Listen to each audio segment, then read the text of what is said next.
Hello, I'm Sabrina Winters and I'm an estate planning attorney in Charlotte, North Carolina. Today I want to talk to you about the importance of knowing how you own real estate, whether it's by yourself, whether it's with somebody, multiple people, in a business. It is extremely important that you understand how you own it before you can have a plan that can distribute it according to what you want to happen when you die. But I want to use a client example on how bad this could go if you don't know.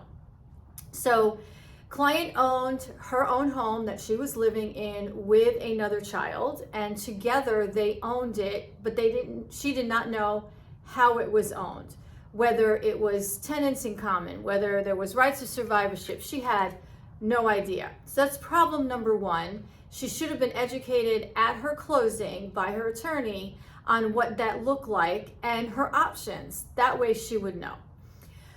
So I said, we need to pull this deed and we need to figure it out, because if you have other children and your intent is that it doesn't pass to other kids, or your intent is that it's shared with other children, we need to know. So when we pulled the file, we noticed that it was not owned with rights of survivorship. So what does this mean? Well, she owns half today, her son owns half today. When she dies, she owns only half, and that goes to her estate or whatever her trust says. The ownership of the other 50% stays with her son. So we're thinking this all through, and I said, well, do you want 3 children owning 50 and 1 child owning the other 50? Do you see any complications to that? And she went, oh, yeah. I said, okay, so we need to readdress how this ownership is. If she didn't have somebody like me that brought that up, had her pull the deed and talked about it, imagine how awful it was going to be later when all these kids were arguing because they had no intent on everybody owning it in that very dissimilar fashion. This can hold true with an LLC owning real estate, and it can hold true with multiple people, more than 2, holding title to real estate.